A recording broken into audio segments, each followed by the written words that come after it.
Tita, andyan po ba si Kuya Mateo? Tanong ni Aliyah kay Tita Jessa na mommy ni Mateo, ang lalaking may kakayahan para painitin ang ulo niya araw-araw. Hindi niya alam kung bakit tuwang-tuwa ito kapag naiinis siya. Ang akala ng mga magulang nila ay magkasundo sila ni Mateo pero ang totoo ay mortal silang magkaaway. Sa tuwing nakaharap kasi sila sa mga magulang nila ay tila ba concerned sila ni Mateo sa isa't isa. Pero kapag hindi na nakatingin ng mga ito, ay parang gusto niya ito ibaon sa lupa dahil sa sobrang inis. Ang mga magulang nila ni Mateo ay matalik na magkaibigan. Si Mateo ay nag-iisang anak nila Tita Jessa at Tito Roger, kaya lahat ng gusto nito ay nakukuha. Samantalang siya ay pangalawa naman sa kanilang magkapatid. Ang Kuya Aaron niya ang panganay at siya naman ang bunso. Matanda si Mateo na 5 taon sa kanya. Kaedad nito ang kuya niya at matalik din na magkaibigan ang dalawa. Siya ay 22 taon. Si Mateo naman ay 27 taon na pero ang utak nito ay katumbas ang 7 buwan na sanggol. Ang nakatatandang kapatid niya lang ang nakakaalam sa sitwasyon nilang dalawa ni Mateo, kung paano sila mag-asaran kapag hindi nakaharap ang mga magulang nila at ang mga taong nakapaligid sa kanilang dalawa. Umiti muna si Tita Jessa sa kanya bago ito sumagot. Nasa kwarto niya pa yata, iha. Bakit, may pupuntahan ba kayong dalawa? Bubugbugin ko lang po ang anak niyo dahil ipinagkalat lang naman ito na may nakakahawa daw akong sakit. Kaya yun, nagtakbuhan ng mga lalaking gusto makipagkilala sa akin. Yun sana ang gusto niya sabihin pero pinigilan niya ang sarili. Ang lalaking iyon, nakakadiri talaga kahit na kailan. Hindi itong unang beses na ipinagkalat nito na may kung ano-ano siyang sakit, lalo na kapag may lalaking lumalapit sa kanya. May itatanong lang po ako sa kanya, tita. Nakisuyo po kasi sa akin si Kuya Aaron na puntahan ko po si Kuya Mateo. Sabihan ko daw po siya na pumunta sa restaurant namin dahil ipatitikim daw po ni Kuya Aaron yung bagong menu na ginawa niya. Pagsisinungaling niya. Kuya din ang tawag niya dito kapag kausap niya ang mga magulang nito. May 10 branch ang restaurant nila at magkatulong sila ng kapatid niya sa pagpapatakbo nito. Ganun ba? Sige, puntahan mo na lang siya sa kwarto niya, iha. Gisingin mo na rin at sabihan mong kumain na. Opo, tita. Magalang niyan tugon sa ina nito.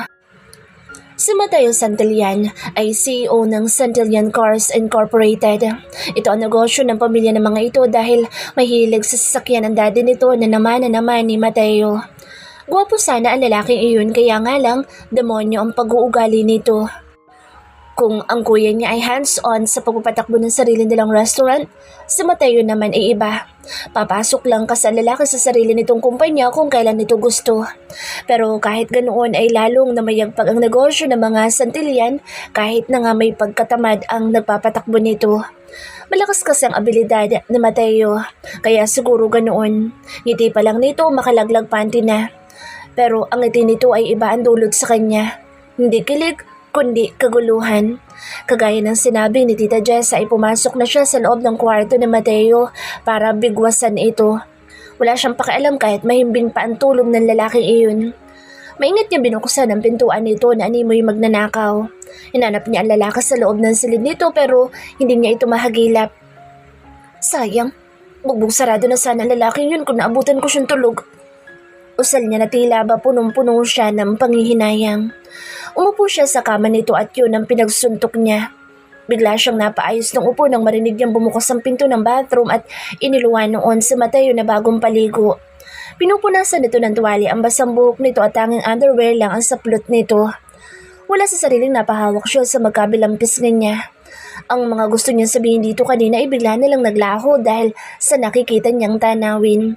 Gusto niyang tumakbo palabas ng kwarto nito pero hindi niya naman magawa. Bigla din bumilis ang tibok ng puso niya habang nakatitig sa bandang gitna ni Mateo. Hindi niya maitatanggi na maganda ang pangangatawan ng damuhong ito. Sa bagay, regular nga palang pumupunta ito sa gym kasama ang kuya niya. Kaya siguro papalit-palit ito ng babae dahil malaki ang kargada nito.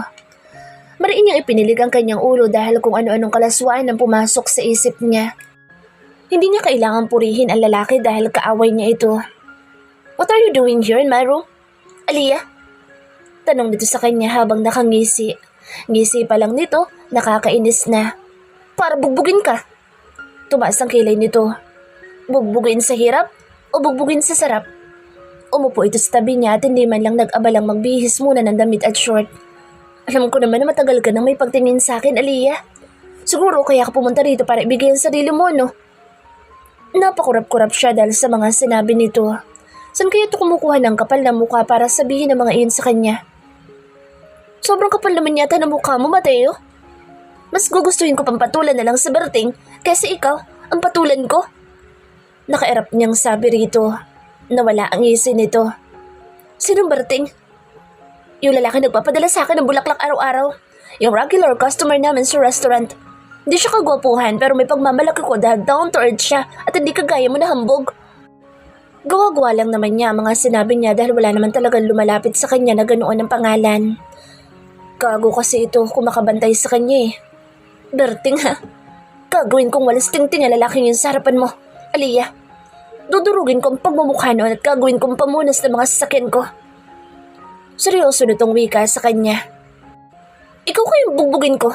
Bakit mo nga pala sinabi kay Jonas na may galis ako? Tapos, ikinuwento mo rin pala kay Joshua na paminsan-minsan may tumutulo mula dito sa tenga ko, ha? Nakakasuka ka. Gago ka talaga, Mateo. Sa pagkagilalas niya ay tumawa ito ng tumawa. Halos mamaluktot ito sa kakatawa habang nakabrief pa rin. Yun ba sinabi nila sa'yo, Aliyah? Maluhaluhan itong tanong sa kanya. Nasobrahan sa pagtawa ang walang hiya. Dahil yun ang sinabi mo sa kanila. Sura ulo ka kasi. Singhal niya kay Mateo. Shit, I can't breathe. Wika nito sa pagitan ng pagtawa. Yan, dyan niya nagiging masaya kapag nagiging miserable ang buhay niya. Minsan nga kahit nagtatago siya, nakahanap pa rin siya ng siraulong ito. Kung masama lang siyang tao, baka kanina niya pabinasag ang itlog nitong nakabalandra sa tabi niya.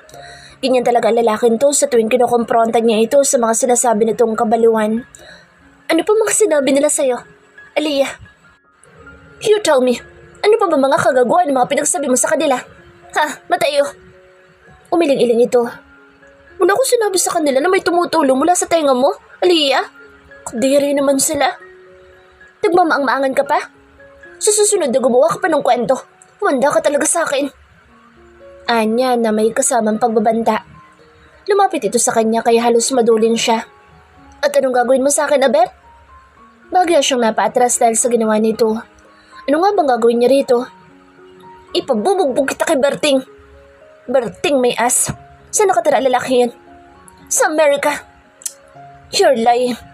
Sa tingin mo sasabihin ko sa'yo kung saan siya nakatira? Manigas ka.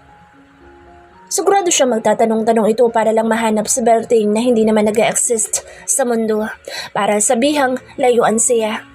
Mas malala pa ito sa kuya niya kaya naiinis siya rito ng husto. What does he look like? Basta, mas guwapo siya kaysa sa'yo. Hindi naman ako papayag na meron pang mas guwapo sa akin, Aliyah. Puno ng confidence nitong sabi sa kanya kaya lihim niya itong inarapan. Ang tibay talaga na mukha ni Mateo. Kasing kapal ng semento dahil umaapaw palagi ang self-confidence nito. Alis ka na ba, Aliyah? Tanong ni Tita Jessa sa kanya. Opo, Tita. Hindi raw po kasi makakapunta ngayon si Kuya Mateo eh. Tugon niya. Ang gago na lalaking iyon ay iniwanan na niya sa loob ng silid nito. Pagulong-gulong ang baliw na iyon sa ibabaw ng kama nito habang kinokompronta niya. Sinadya talaga ng Mateo na iyon na ipakita umbok nito para madistract siya. Iniisipan nitong nagdadahilan lang daw siya kaya siya sumugod sa silid nito. Kung may dala-dala nga lang siyang kahoy baka inihampas niya na sa lalaking iyon. Nang sa ganoon ay mabawasan sana ang kayabangan nito kahit papaano. Ganoon ba? Opo. Dito ka na kumain, Aliyah. Wag na po, Tita. Nagmamadali rin po kasi ako eh. Mariin niyang tanggi rito. Ang totoo niyan, ayaw niyang makasalo si Mateo sa pagkainan dahil siguradong hindi siya mabubusog. Sige na, Aliyah. Sabayan mo na kami ni Mateo. Pamimilit nito kaya naman napilitan na lang siyang pumayag dahil napakabait ni Tita Jessa. Napakalayo na ugali nito sa nag-iisang anak na si Mateo. Oh, nandiyan na pala si Mate. Sabi ni Tita Jessa kaya napatingin din siya sa direksyon na tinitingnan nito. Napairap siya na makitang humahakbang si Mateo pababa ng hagdanan. Iho, halika na at na makakain na tayo. Alok ni Tita Jessa sa anak nitong may saltik sa utak. Seryoso naman na tumango si Mateo sa mommy nito. Nakasuot na ito ngayon ng itim na sando at khaki short. Akala siguro nito'y maaakit siya sa pag-flex ng mga muscles nito sa braso. Kung hindi niya ito kilala, malamang naniniwala na rin siya sa pagiging cold nito kuno. Nang magsalubong ang mga tingin nila ay nginisian siya nito na ginantihan niya naman ng isang katakot-takot na irap. Pupunta ka ba sa opisina ni Aaron, Matt? Tanong ni Tita Jessa kay Mateo. Magkatabi sila ni Mateo habang si Tita Jessa naman ay nakaupo sa kabilang upuan na katapat ni Mateo. Ang sarap talaga nitong bigwasan. Umupo kasi ito sa tabi niya kaya alam niya ang mangyayari. Siguradong babatuhin na naman siya nito ng mga salitang magpapainit ng ulo niya. Bakit po? Tumawag po ba sa inyo ang kaibigan ko, ma? Hindi pa ba sa'yo nasasabi ni Aliyah ang pakay niya sa'yo? Tikman mo raw ang bagong menu nila. Sabi kasi na Aliyah sa akin kanina ay pinatatawag ka raw ng kaibigan mo para hingi na opinion mo. Patay. Huli ka, balbon. Tumingin sa kanya si Mateo na may kasamang pagdududa. Alam kasi nito na hindi niya ito pupuntahan kahit utusan pa siya ng kuya niya dahil nga naiinis siya sa presensya nito. Bago pa man siya mabuko sa kasinungalingan niya ay dinampot niya na ang saging na nasa harapan niya. Mabilis niyang binalatan iyon at sinalpak niya sa bibig ni Mateo na nakanganga dahilan para mabulunan ito. Bigla namang nataranta ang mommy nito kaya inabutan kaagad ito ng tubig. Are you trying to kill me, Aliyah? Tanong nito sa kanya pagkatapos nitong lunukin ang saging. Sorry, kuya. Kunway paghingi niya ng dispensary ito pero ang totoo ay natatawa siya sa itsura nito. Hindi siya nito kayang patulan ngayon dahil kaharap nila ang mommy nito. Para kasing narinig ko na humihingi ka sa akin ng saging eh. Palusot niya pa at hindi pinansin ang matalim nitong tingin sa kanya. Sorry talaga, Kuya Matt. It's alright. Pahayag naman ito na halatang hindi bukal sa loob nito. Siguradong bukas o di kaya sa makalawa ay gagantihan siya nito. Siya nga pala, Aliyah. May boyfriend ka na ba? Bigla siyang napaubo dahil sa naging tanong ni Tita Jessa. Napatingin siya kay Mateo. Halatang hinihintay din ito ang sasagot niya sa mommy nito. Yes, tita. Talaga? Tumango siya. What's his name? Berting po. Hindi nakaligtas sa kanya ang pagniwi ng mommy ni Mateo. Isa po siyang basurero, tita. I'm so proud of him because he's so down to earth and a gentleman, tita. Aniya sa seryosong tinig para magmukhang totoo ang sinasabi niya. Yun din kasi ang sinabi niya kay Mateo kanina kaya kailangan niyang panindigan iyon. Paano kayo nagkakilala?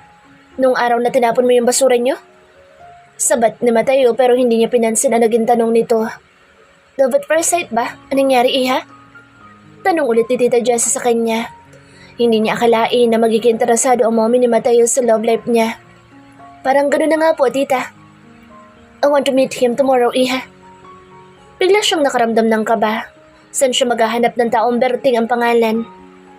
Bigla siyang napatingin kay Mateo nang tumawa ito. Don't believe her, ma. Paano mo naman nasabi ang bagay na yan, Matt? Hindi naman imposible na magkaroon ng boyfriend sa Aliyah, lalo na't maganda siya, matalino, sexy, at saka magaling din siya magluto. Tama ka dyan, tita. Pagsang-ayon niya sa mommy ni Matt. Hindi ko nga po makita yung mga sinasabi niyong katangian ni Aliyah eh. Pagkontra ni Mateo sa mga sinabi ng mommy nito. Imposibleng may magkakagusto dyan. Ganyan talaga yan si Mateo. Kaya sinong hindi maiinis sa lalaking ito? Pinasadahan pa siya nito ng tingin habang nakataas sa mga kilay nito na para bang sigurado ito na gumagawa lang siya ng kwento. Hiyang-hiya naman ako sa iyo, kuya. Kaya pala mas maganda pa nga ako sa mga naging girlfriends mo eh. Kunway napakapit pa siya sa ibabaw ng lamesa. Sobrang lakas ng hangin, munti ka na ako malaglag. Buti na lang nakakapit ako. Inismiran siya ni Mateo. Maganda ka nga, may galis ka naman. Dahil sa sinabi ni Mateo, biglang umusok ang ilong niya kaya naman pumpuwersa niyang kinurot ang hita nito. At dahil bigla itong humarap sa kanya kaya iba ang nakurot niya. Bakit parang iba ang nakurot niya? Bakit parang may holen? Hindi pa siya nakontento kaya hinatak-hatak niya pa iyon. Shit! Anito habang paulit-ulit na napabugan ng hangin. Yung itlog ko, pakawalan mo na, Aliyah! Bulong nito. Mabuti na lang at hindi sila napapansin ni Tita Jessa. Yung itlog ko, Aliyah, ang sakit na. Huwag mong hatak-hatakan dahil dito stretchable. Walang hiya. Dahil namumula na, si Mateo ay mabilis niyang binitawan ang sinasabi nitong itlog nito. Ang hiya. Ang dami mo pwedeng kurutin, Lia. Bakit itlog ko pang napili mo? Bulong nito sa kanya. Dahil lagi mo nalang sinasabi na may galis ako. Wisit ka kasi. Sikmat niya rito. Itlog pala yun? Malay niya ba? Sa bagay, tama lang yun kay Mateo. Buti nga. May problema ba? Napabaling sila kay Tita Jessa na halatang nagtataka dahil kanina pa sila nagbubulungan ni Mateo. Wala po, tita. May tinatanong lang po sa akin si Kuya Mateo. Right, Kuya? Yes, ma. Mabilis naman itong tugon. Umayos na rin ito ng upo at pinagpatuloy na nito ang pagkain. Kapansin-pansin na iniinda pa rin ito ang ginawa niyang pagkurot sa itlog nito. Umusod siya sa pwesto nito. Masakit ba? Kunway concern niyang tanong dito. Hindi. Yun naman pala eh. Ba't ka na ako samangot? You will pay for this, Aliyah. I'll swear. Gusto mo palitan ko pa ng isang tray na itlog yan eh. At saka wag mo nga akong sisihin dyan. Bakit? Sino bang nauna? Ikaw naman, hindi ba? Kung makapagreklamo ka, parang katapusan na ng mundo. Ang arte mo. Ano to, replaceable para palitan mo lang ng itlog ng manok? Oo na, Mateo. Kasalanan ko na, kahit ikaw naman ang nag-umpisa. Total mabait naman ako, kaya ako na lang ang ako sa kasalanan na hindi naman ako ang una nagsimula. May sasabihin ka pa ba? Gamutin mo to, Aliyah. Hindi ka makakauwi hanggat hindi mo to ginagamot. Naningkit ang mga mata niya. Ang arte mo, lagyan ko pa ng sili yan eh. Kapag hindi na ako nagkaanak, ikaw ang sisisihin ko, Aliyah. Sisingilin kita habang buhay kapag nagkaroon ako ng diferensya. Kurot lang magkakadiferensya na agad. Hindi ba pwede magkakapasalang? Mamaya na kayo mag-uusap ni Aliyah. Matt, ubusin niyo na muna yung kinakain niyo dahil wala pang kabawas-bawas. Yes, ma. Opo, tita. Sorry po. Magkapanabay nilang tugon ni Mateo. Tapos na akong kumain kaya maiwan ko na muna kayo dahil pupunta ako sa opisina ni Roger. Ingat po kayo, ma. Tumango naman ito kay Matt at pagkatapos ay tumingin ito sa kanya. Ingat ka mamaya pag uwi, Aliyah. Magpahatid ka na lang kay Matt para safe ka makauwi sa bahay niyo. Opo. Sagot niya rito pero wala siyang balak na magpahatid dito. 30 minutes lang naman ang biyahe mula rito sa bahay nila Mateo hanggang sa bahay nila. Mas safe siya kapag magko-commute siya kaysa sa magpahatid pa siya rito. So, you have a boyfriend, ha? Hindi ako pangit kaya hindi malabang magkaroon ako ng boyfriend, Mateo. Pangalan pala ng boyfriend mo, halatang mabaho na. Napaka-judgmental talaga ng walang hiyang ito kahit kailan. Yun ang akala mo, baka kapag nagkita kayo mapahiya ka. That's not gonna happen, Aliyah. Because I know that I'm the most handsome creature in this earth. Mukha mo, most handsome ka pang nalalaman. Malaki lang naman ang katawan mo kaya mukha kang gwapo, no? Gwapo pa rin ako kahit pumayat ako, Aliyah. Lahat pwede magbago maliban sa kagwapuhan ko. Kunwari ka pa na hindi ako gwapo sa paningin mo. Baka nga iniisip mo kung paano mo maangkin tong katawan ko eh. Umamin ka na. Total, dalawa lang naman tayo eh. Fine, aamin na ako. Dahil sa sinabi niya, bahagya pa itong humarap habang hinahaplos nito ang baba nito. Gwapo ko naman talaga. Pero mas gwapo pa rin si Berting. Macho ko rin naman kahit paano pero wala ka pa rin talagang binatbat kay Berting. Kaya nga nailove kagad ako sa kanya eh. Kunway umakto pa siyang kinikilig. Alis na pala ako, Mateo. Late ako sa date namin na Berting. Nang akmang tatayo na siya, ipinigilan siya nito. Hindi ka makakaalis dito hanggat hindi humuhupa ang pamamaga ng itlog ko, Aliyah. What the hell? Doon niyo naman yung sinasadya. At isa pa, kurot lang naman iyon kaya imposible mamaga ka agad ito.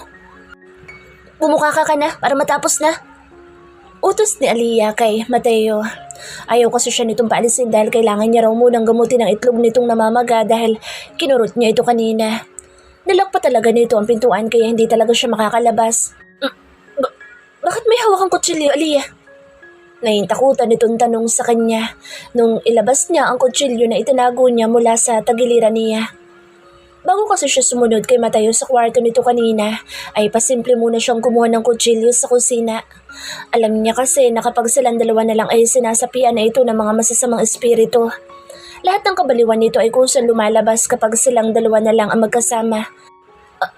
Aliyah, put it down, will you? Itinuro pa nito ang kutsilyo. Medyo maliit lamang iyon pero kapansin-pansin na matalim ito. Itong gagamitin kong panghawi sa buhok mo dyan, Mateo. Huwag kang mag-alala dahil gagamutin ko yung itlog mo na may pag-iingat kagaya ng pag-iingat na ginagawa mo. I don't have pubic hair. Aliyah, this neat and clean. Lahat ng tao ay may buhok, kaya tigilan mo ako, Mateo. Bumukha ka na dahil marami pa akong gagawin sa restaurant. Ayaw mo kong palisin, di ba? Gaano ba kalala ang pamumula ng itlog mo? Patingin nga ako. Hindi naman masyadong malala, Aliyah. Pwede ka nang umuwi kung may gagawin ka pa. Pakasabi na lang sa kuya mo na pupunta ako mamaya sa bahay niyo para tikman ang bago niyang menu. You can go home now and thank you for your concern. Ngumisi siya kay Mateo. Kailangan ko pa rin i-check yan dahil baka mabaog ka. Di ba yun din naman ang concern mo? Come on, Mateo. Huwag ka nang mahiya dahil wala ka namang hiya, di ba? Kung kailan desidido na siya, saka naman ito urong ng urong. Gustong-gusto na niya umuwi kanina pero panay ang pigil nito sa kanya. Pati yung main door ay nilak din ng saraulo na ito dahil kailangan niya raw panagutan ang ginawa niya rito. Nang akmang lalapitan niya ito ay naglakad ito pa atras. Nakataas kasi sa ere ang hawak niyang kutsilyo habang seryoso ang hilat siya ng kanyang muka. Lihim siyang natawa dahil mukhang makakabawi na siya kay Mateo ngayong araw. Huwag mo na akong pahirapan pa, Mateo. Sumuko ka na lang dahil wala ka rin namang mapupuntahan pa.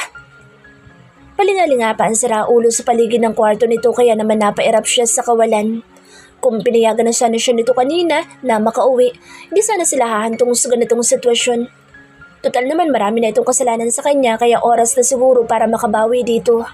Hindi kasi ito makalabas sa kwarto nito dahil nga bukod sa nilak ito ni Mateo ay kinandado pa nito. Go home, Aliyah. Hindi naman talaga namamagatong itlog ko eh. I was just pranking you. Ano to sabay hagis ng susi sa kanya. Ikaw na lang magbukas ng pintuan tapos umuwi ka na. Magpatid ka na lang kay Mang Arturo para save ka makauwi sa bahay niyo. Ang talutukoy nitong Arturo ay ang personal driver nito. Umiling-iling siya. Prank pala ha? Pasensya ka na dahil hindi ako nagbibiro ngayon, Mateo. Biglang pumasok sa isip niya ang lahat ng mga ginawa nitong kagaguhan.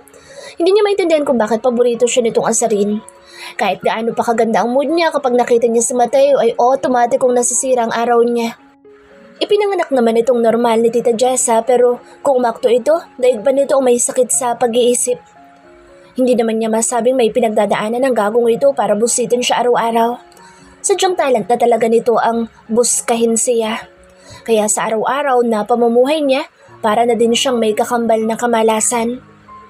Malas, layuan mo ako! Yun ang lagi niyang usal kapag nakikita niya ang anino ni Mateo. Umalis ka na, Aliyah. Can you please put down the knife you're holding? Pakiusap nito sa kanya.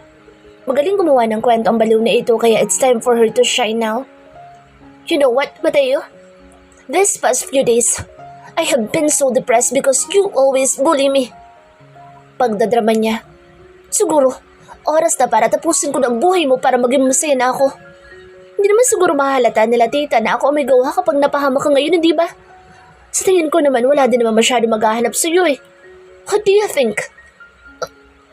Aliyah, are you taking drugs? Bakit kung ano-anong pumapasok sa isip mo? Kadautan nitong tanong sa kanya. For your information, I'm not bullying you, woman. I was just protecting you from the strangers. Sinisiraan mo ako at hindi pinoprotektahan, Mateo. Yung lagi mong sinasabi na marami akong galis, alipunga, an at pigsa. Sa tingin mo natutuwa ako doon? At saka saan mo nakita ang mga sakit na yun? Kahit magubot, hubad ako sa harapan mo ngayon. Ni isang butlig wala akong makikita, no? Kagigil ka. Palibasa wala akong magawa sa buhay mo.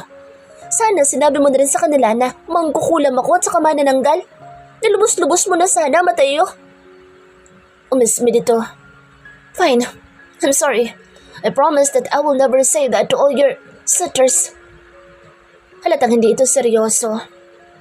Sumanya siya rito na lumapit ito sa pwesto niya. Lumapit ka nga rito para magkaintindihan tayo. Umiling-iling ito. No. Lumapit ka na, Mateo. Anya, nakunway na ubusan na siya ng pasensya. Bilisan mo na dahil marami pa akong gagawin sa restaurant. Umalis ka na kasi kung may gagawin ka pa.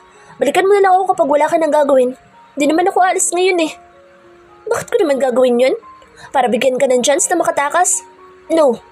Nandito na ako kaya tatapusin ko ng mission ko. At yun ang tapusin ang kaligayahan ko? Ganun ba? Sa tingin mo ba magiging masaya ka kapag nanakit ka ng kapwa mo, ha, Aliyah? Oo naman. Lalo na kung ikaw ang taong yun, Mateo. Napakasarap sa feelings kapag nabugbog kita. Iho? Nag-aaway ba kayo ni Aliyah? Sa Aling Gloria ang nasa labas. Ang isa sa mga tao nag-aalaga kay Mateo nung bata pa ang damulag na to. Iho, bakit nakalak ang pintuan mo? Nagkatinginan sila ni Mateo sa nakasaradong pintuan. We're not fighting, Yaya Gloria. Pasigaw na tugon ni Mateo para marinig na matanda ang boss nito. Nasa sulok kasi ito samantalang siya ay malapit sa kanaroroonan ng pintuan. Iminuso niya ang pintuan. Buksan mo na, Mateo. Ikaw na. Ibinigay ko na nga yung susi sa'yo, di ba? Buksan mo na. Dahil baka mag-isip sila na masama sa atin. Bakit mo ba kasi nalock? Iho, ayos lang ba kayo dyan? Tanong ulit ni Aling Gloria. Ang tagal kasing kumilos ni Mateo kaya lalong nagdududa ang matanda. Ayos lang po kami. Nag-uusap lang po kami. Magkapanabay na sagot nila ni Mateo pero halatang hindi kumbinsido ang matanda. Kaya naman inihagis niya ulit ang susi kay Mateo. Buksan mo na kasi. Inis niyang utos dito. Oo na. Walang kalatoy-latoy na tungtugon sa kanya. Dahan-dahan pa ang saraulo patungo sa pintuan sa pag-aakalang sasaksakin niya ito habang nakatalikod. Pasimple niya itinago ang kutsilyo sa ilalim ng kobre kama dahil baka pag-isipan siya ng masama ni Aling Gloria. Ano bang ginagawa niyong dalawa at natagalan kang pagbuksan ako ng pintuan? Tanong ng matanda nang mapagbuksan ito ni Mateo ng pintuan. Naroon lang po kami pinag-uusapan, Yaya. Tugon ni Mateo sa matanda. Tinatanong po kasi ako ni Aliyah kung ano daw po ang mabisang gamot sa buni. Hindi raw po kasi matanggal ng ointment yung buni niya. Seryoso pa ang damulag na ito habang nagsasalita. Si Aling Gloria naman ay matama na nakikinig sa mga pinagsasasabi nito. Tumingin sa kanya sa Mateo na para bang sinasabi nito na sumang-ayon siya para hindi na ito mag-usisa pa. Right, Aliyah? Gusto niya itong batuhin ng kutsilyo pero hindi niya ginawa dahil palipat-lipat ang tingin sa kanila ng matanda. Ano siya, tanga para umamin na may buni? Makinis at maganda ang balat niya kaya walang maniniwala na may buni siya. Ano bang ginawa mo at nagkaroon ka ng buni, Aliyah? Hindi kaya allergy lang yan? Tanong ni Aling Gloria sa kanya. Paniwalang paniwala ito sa sinabi ng abnormal nitong alaga. Yaya, hindi lang po buni ang meron siya. Dahil sa sinabi ni Mateo ay pasimple niyang sinipa ang binti nito. Yaya Gloria, nangangati rin po ang itlog ni Mateo. Kaya po ipaglagay niyo rin siya ng dahon ng bayabas. Anya sabay irap dito. Kung hindi po madadala sa dahon ng bayabas, dalhin niyo na po yan sa derma o di kayo ipatabos niyo na lang po yung mga itlog ni Mateo. Sa bagay, wag na lang po pala kayo mag-aksaya ng panahon dahil patapon na rin naman ang buhay niyan. Palipat-lipat ang tingin nito sa kanilang dalawa ni Mateo. Palabiro ka pala, Iha, no?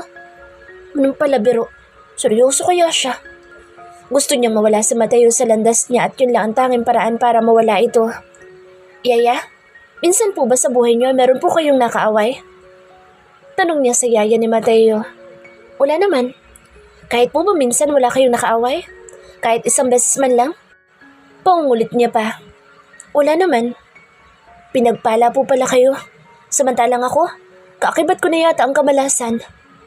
Anya habang nakatingin kay Mateo kaya natawa ito. Minsan iniisip niya na lumipat na lang ng tirahan para hindi niya nakikita ang pagmumukha nito. Uwi na po ako, Aling Gloria. Huwag niyo pong gugutumin si Mateo dahil inaatake po yan ng kabaliwan kapag nalilipasan ng gutom. Bago siya tuluyan lumabas ng pintuan ay napalingon pa siya sa gawin ng damuho. Nakangisi ito ngayon dahil nakaligtas nga naman ito sa parusa niya. Take care, Aliyah. Huwag ka mag-alala dahil pupunta ako mamaya sa bahay niyo. Sa susunod, huwag mo na akong dadalawin dito sa bahay, ha? Huwag kang pahalata na patay ka sa akin dahil nakakahiya kay Yaya Gloria. Sarap sungal-ngalin ang bunganga nito. Nakakainit ng ulo at nakakakulo ng dugo. Ni sa hinagap ay hindi niya pinangarap na makasama ang damulag na ito. Pagdating niya sa bahay nila ay inihagis niya ang daladala niyang bag kaya nagulat ang kuya, Aaron niya. Goodness, Aliyah. Hindi ka ba pwede magdahan-dahan? Seryoso kasi ito sa pagtitipan ng laptop nito kaya hindi nito napansin ang pagdating niya. Saan ka ba galing? Akala ko ba masakit ang ulo mo? Bakit gala ka ng gala? Humarap siya sa kapatid niya. Kuya, paano mo naging kaibigan si Mateo? He's smart. And a friend you can count on, Aliyah. Mabait siya at seryoso sa ginagawa. We have the same attitude and that's the reason why we're best of friends. Maghanap ka na lang kaya ng ibang kaibigan, kuya. Bigla itong huminto sa ginagawa at mabilis na napatingin sa kanya. Habang tumatagal kasi, mas lalong lumalala ang kaibigan mo eh. Bakit? Basta. Kapag hindi na magkaibigan ang dalawa, wala nang dahilan para pumunta pa ang damulag na yun dito. Hindi na siya nito aasarin at sisitahin sa mga bagay na gusto niya. Nag-away na naman ba kayo? Umiling siya. May ginawa ba siya sa'yo na karumal-dumal? Umiling ulit siya. Wala pala eh. You know what, Aliyah? Matulog ka na para malinawan yung utak mo. Kuya, tawag niya ulit sa kapatid niya. Ano na naman ba, Aliyah? Crush daw ni Mateo si Mang Rogelio. Napanganga ang kapatid niya dahil sa sinabi niya. Your friend is a dumb gay, kuya. Kaya pala napapansin ko na parang may lihim siyang pagtingin sa'yo eh. Kung ako sa'yo, iwasan mo na ang damulag na yun. Huwag ka na makapagkaibigan sa kanya dahil masisira ang buhay mo.